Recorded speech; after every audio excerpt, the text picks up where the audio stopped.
Imagine waking up one day, the world around you trembling with a silence that feels heavier than any noise you've ever heard. You reach for the familiar, a hand that used to be there, a voice that used to call your name, but it isn't there anymore.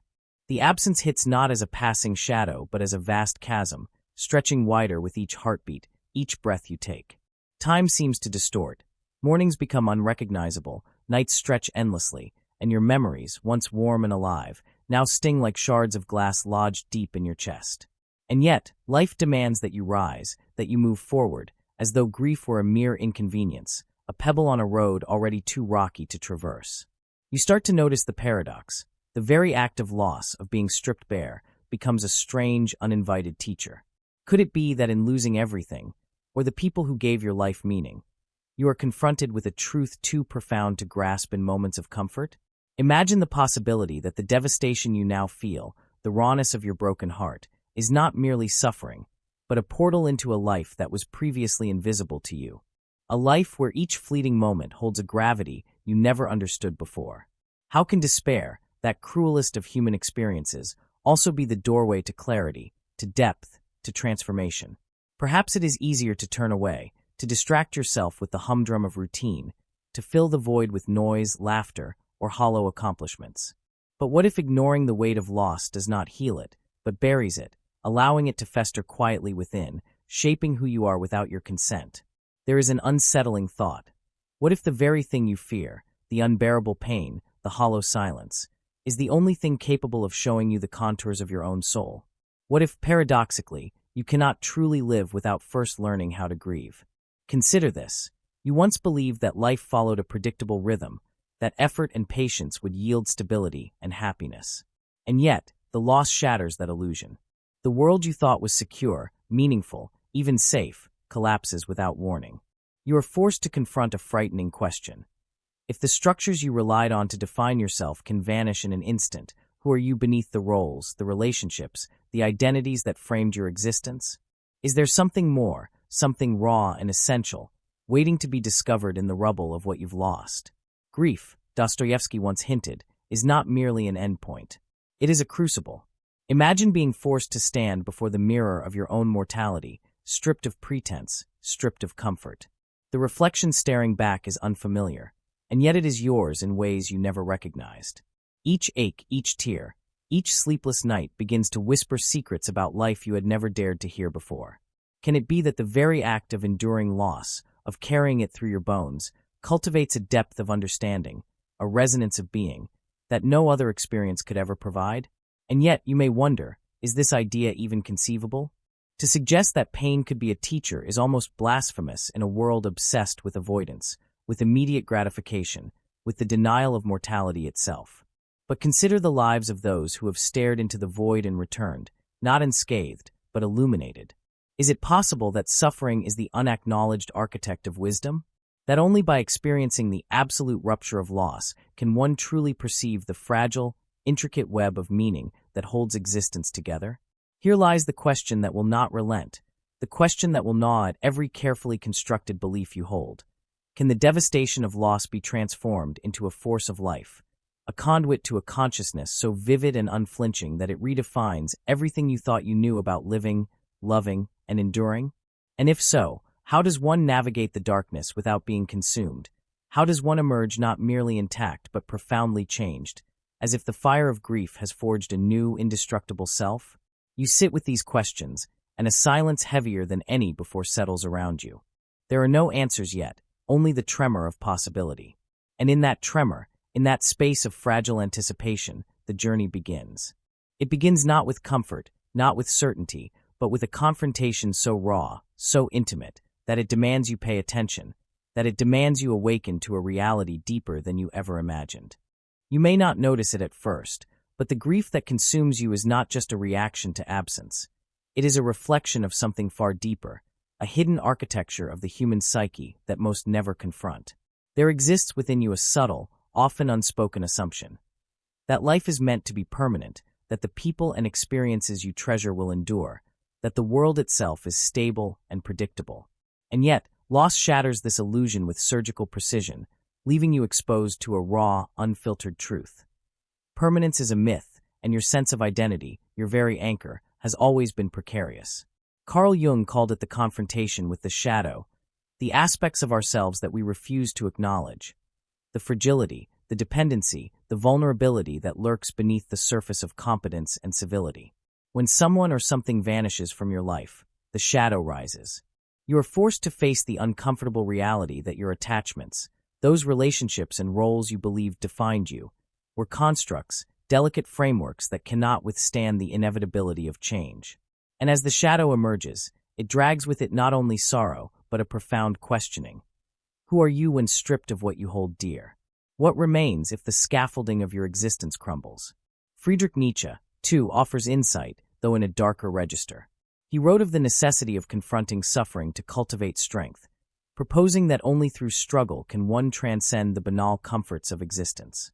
Loss, in this view, is not an aberration but a crucible intentionally embedded in the human experience. Yet our culture resists this truth. We are conditioned to avoid discomfort, to seek distraction, to medicatedly or digitally anesthetize ourselves against the piercing reality of impermanence. And therein lies the hidden problem. We have forgotten how to endure, how to truly inhabit the spaces of grief and despair. Instead, we treat them as enemies, as anomalies to be fixed rather than teachers to be observed. This avoidance, however, comes at a cost. Psychologists now understand that unresolved grief is not merely an emotional state. It alters the architecture of the mind. Cognitive patterns become skewed. You may find yourself ruminating endlessly over what-ifs and if-onlys, trapped in recursive loops that deepen your suffering rather than resolve it. Memory itself betrays you, magnifying absences, creating imagined scenarios of reunion or reconciliation that never come. Neurologically, grief activates the same regions of the brain as physical pain, revealing an evolutionary truth. Attachment is not superficial. It is essential to survival. When these bonds are severed, the brain reacts as if life itself is threatened, creating an internal crisis that feels existential precisely because it is. Yet there is more, a philosophical layer that many miss. Arthur Schopenhauer proposed that suffering is woven into the very fabric of desire. We want, we love, we hope, and in each of these acts, we open ourselves to inevitable loss. The desire that animates life is inseparable from the pain of impermanence. To grieve is, in essence, to confront the core paradox of existence. That which gives life its intensity is the very thing that ensures our heartbreak. The hidden problem, then, is not simply that loss occurs. It is that we have been conditioned to resist it, to believe that life should be insulated from its inevitable turbulence. Jean-Paul Sartre adds another dimension. He reminds us that human beings are condemned to freedom, which means we are ultimately responsible for creating meaning in a world that offers none inherently. When someone vanishes from your life, the structures that you relied on to imbue existence with meaning collapse. You are left with a stark vacuum, a terrifying freedom to confront yourself without the comforting illusions of permanence, identity, or control. This is the hidden force at work. Loss exposes the fragility of meaning, leaving you disoriented, morally untethered, and emotionally raw. Even in contemporary psychology, the same patterns emerge. Viktor Frankl, who endured the unspeakable horrors of concentration camps, observed that suffering can either crush the spirit or reveal it in its most resilient form. He described a paradoxical truth. The human capacity to endure is not diminished by tragedy, but amplified by the willingness to confront it consciously. Yet most avoid this path. We live in a society obsessed with progress, consumption, and distraction, in which grief is minimized, outsourced, or sanitized. The hidden problem is structural. Loss is inevitable, suffering unavoidable, but our culture trains us to pretend otherwise, leaving us unprepared when the inevitability strikes. As you sit with this awareness, a troubling realization emerges. The devastation you feel is neither accidental nor merely personal. It is entwined with the deepest truths of human existence, psychological, philosophical, and social. The mind reacts as if survival is threatened. The culture tells you to flee, yet your soul, in some unspoken way, recognizes the opportunity embedded in this rupture. The question now evolves. How can something so profoundly destabilizing also contain the seeds of transformation? How can the rupture of loss become the very lens through which life's deepest meaning is revealed? The hidden problem is both intimate and universal. It resides in the gap between what you thought life would be and what it actually is, between your desire for permanence and the relentless impermanence that reality enforces. It festers silently, shaping behavior, emotions, and identity, all while remaining largely unseen. And yet, in confronting it, in staring into the abyss that loss exposes, the possibility arises. Not for simple comfort, not for the erasure of grief, but for a radical shift in understanding. Loss, when recognized as the teacher it truly is, becomes the mirror through which the contours of the self, the fragility of attachment, and the illusion of permanence are revealed. But this mirror is not comforting, it is a challenge. And you, standing before it, cannot look away. You may not realize it, but the consequences of loss do not merely reside in the moment of grief. They ripple outward like invisible waves, shaping the way you perceive yourself, the decisions you make, and even the subtle patterns of thought that govern your daily life. What begins as a personal wound quietly extends its influence, insinuating itself into your relationships, your work, your very sense of purpose. Consider how often you avoid intimacy, not because you don't care, but because the fear of absence, the memory of what you lost, has become a shadow that whispers caution into your every choice. This is the first unseen consequence. Loss does not only take, it quietly rewrites the blueprint of who you are. Cognitive science reveals just how pervasive this rewriting can be. Your brain, attuned to survival, encodes loss as a signal of threat. Neural pathways, once soft and flexible, harden around patterns of vigilance, of hesitation, of protective withdrawal. Every new bond, every fleeting joy, is filtered through the residue of the past. The fear of vulnerability becomes a constant companion, shaping your choices in ways you barely notice. You might convince yourself that you are cautious, measured, wise, but in truth, your behavior is being subtly dictated by grief's unspoken law. The paradox is cruel. The very force that once brought depth to your life now constrains it, hiding in plain sight, and most will never recognize it. Cultural conditioning amplifies this effect. Society glorifies resilience, but often misunderstands it, celebrating stoicism while discouraging introspection. You are taught to move on, to return to productivity, to maintain appearances. And yet, beneath the veneer of composure, loss is a silent sculptor, shaping your emotions, your ambitions, your sense of belonging.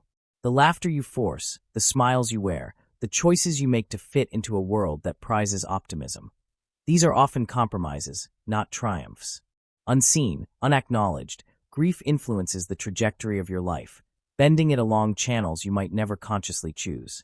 Philosophically, the unseen consequences reach even deeper.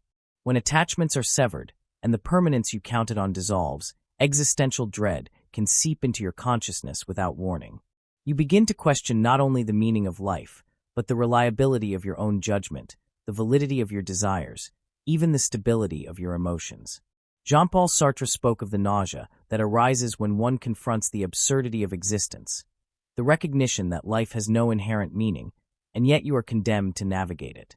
Loss, in its most insidious form, is an intimate encounter with this absurdity. It teaches you, subtly, that reality is indifferent to your suffering, and your mind may internalize this indifference, creating patterns of cynicism, distrust, or quiet resignation. Loss also infiltrates your social world. Relationships are recalibrated, sometimes imperceptibly, under its influence. You may find yourself avoiding deep connections, fearing the inevitable void that follows attachment. You may overcompensate, seeking validation from those who cannot offer it, or remaining trapped in toxic bonds because the comfort of familiarity seems safer than the unpredictable. Even empathy can be distorted. Grief has the power to heighten sensitivity in some moments and blunt it in others, leaving your moral compass swinging unpredictably under its unseen gravity. In effect, loss rewires not just your mind, but the social fabric that surrounds you, creating ripples you cannot immediately trace. Neurologically, the consequences are even more precise and profound. Research shows that prolonged grief can alter the hippocampus, affecting memory and emotional regulation. The amygdala, your brain's alarm system, may become hypersensitive, making you more reactive to perceived threats, more prone to anxiety or sudden waves of despair. These changes are subtle, often unnoticed, yet they persist, shaping how you navigate the world long after the initial trauma has passed. What you experience as mood swings or restlessness is often the echo of a deeper neurological adaptation to loss, a survival mechanism turned hidden saboteur. And yet, the consequences are not merely internal. They extend outward, shaping the culture and collective consciousness in ways both subtle and profound. Societies that suppress grief, that normalize distraction, that valorize productivity over introspection, cultivate generations ill-equipped to navigate profound suffering. The echoes of unprocessed loss manifest in cynicism, in social fragmentation, in the quiet erosion of empathy and shared meaning. On an individual level, you may feel isolated, alone in your suffering, but you are part of a wider pattern, a hidden current of collective grief that moves beneath the surface of everyday life. Here lies the cruel paradox. Loss is both devastating and invisible. Its deepest effects are rarely seen, neither by the one who suffers nor by the world around them. And yet, in its quiet persistence, it offers a secret lesson, one that you can only grasp if you begin to observe it without distraction, without avoidance. If left unchecked, it can trap you, bending the contours of your life, shaping choices, emotions, and relationships in ways you might never reclaim. But if confronted, truly faced, it can illuminate paths you never imagined, revealing a capacity for understanding, resilience, and depth that only suffering can provide. The unseen consequences of loss, then, are a double-edged force. They wound and they awaken. They shape your reality in ways both subtle and profound, often leaving you unaware of the full extent of their influence. Yet in this recognition lies the possibility of liberation. The very patterns that bind you, the neural, social, and philosophical echoes of grief, can become the doorway to a life more conscious, more authentic, more profoundly awake. And as you sit with this understanding, a question emerges, a question that will carry us into the next chapter of this journey. If loss can quietly bind you, influence every corner of your existence, and yet also hold the seeds of profound awakening, how might one break free from its invisible chains? How does one navigate the intricate web of unseen consequences without becoming trapped within them? Imagine, for a moment, that the chains binding you to the pain of loss are not iron at all, but illusions, constructs your mind has accepted as absolute truth. You have been walking through a maze, believing the walls are immovable, believing the sorrow is permanent, believing that grief defines you. But the rebellion begins the instant you recognize that the maze itself is malleable, that the walls are shadows, that you have been taught to fear what is actually a path. To break free, you must first question everything you have accepted as unchangeable. What if suffering is not a sentence, but a teacher? What if despair is not a trap, but a signal? The first act of rebellion is radical acceptance.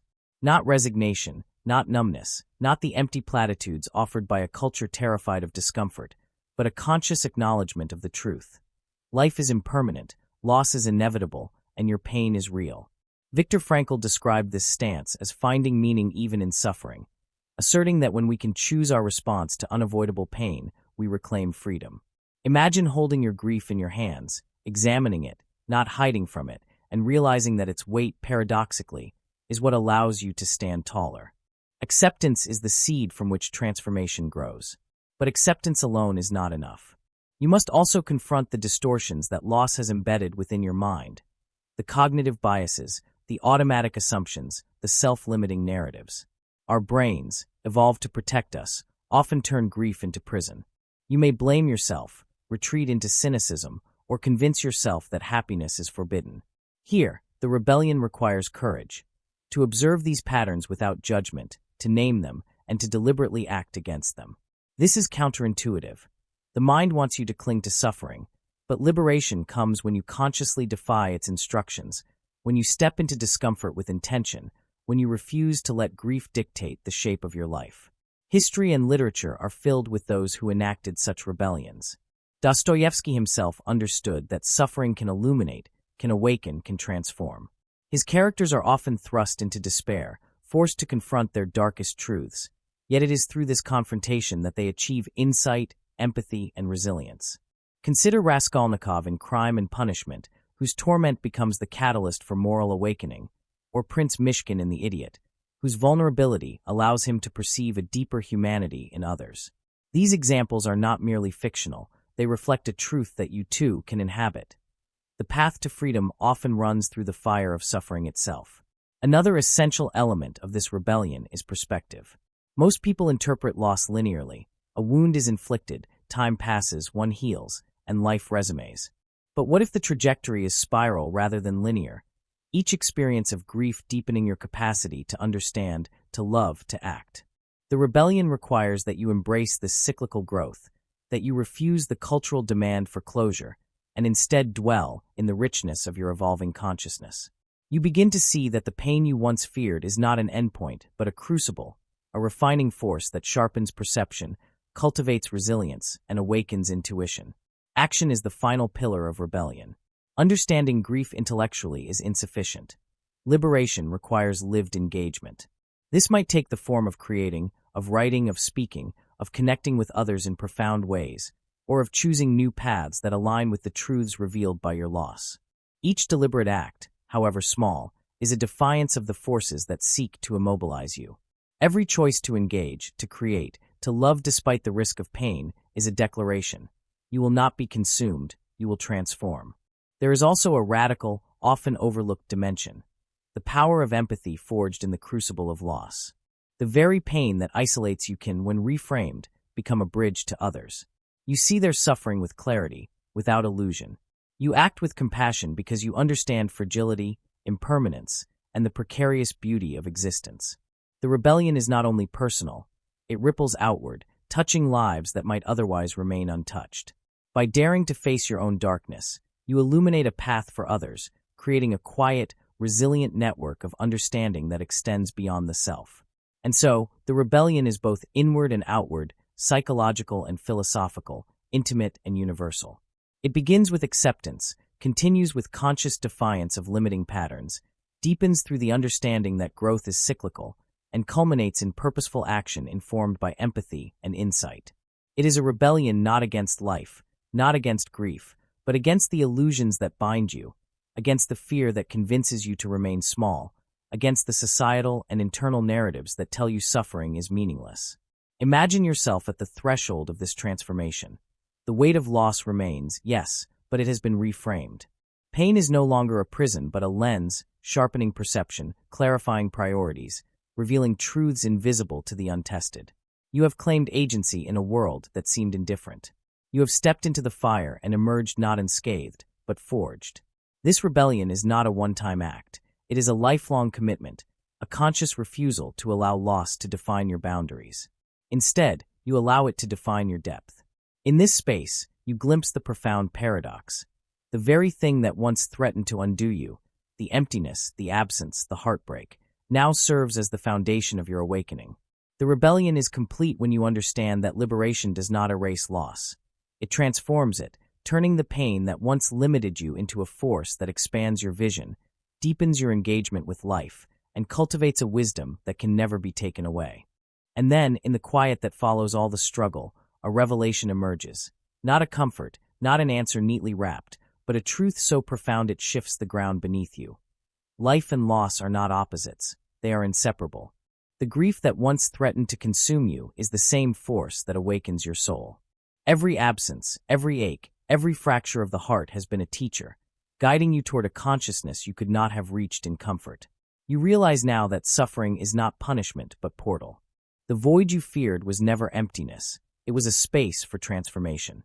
The impermanence you resisted is the very condition that gives life its urgency, its clarity, its brilliance. In acknowledging loss without denial, in embracing it without surrender, you find a depth of being that allows you to perceive beauty and meaning with unparalleled intensity. This is the ultimate paradox. The pain that once imprisoned you is now the force that frees you. Your grief is no longer a chain but a compass, pointing toward life lived fully, consciously, fearlessly. You carry the scars not as burdens, but as maps, guiding you toward empathy, courage, and insight that can never be taken away. And in this realization, a profound calm arises, a knowing that even in absence, life flows. Even in sorrow, there is growth. Even in endings, there are beginnings. The world is not less because of loss. It is infinitely more, if only you have the courage to see it. And having seen it, having felt it, having been transformed by it, you step forward not into a life of certainty, but into a life of depth, resonance, and awakened presence, where every moment is alive and every heartbeat is sacred.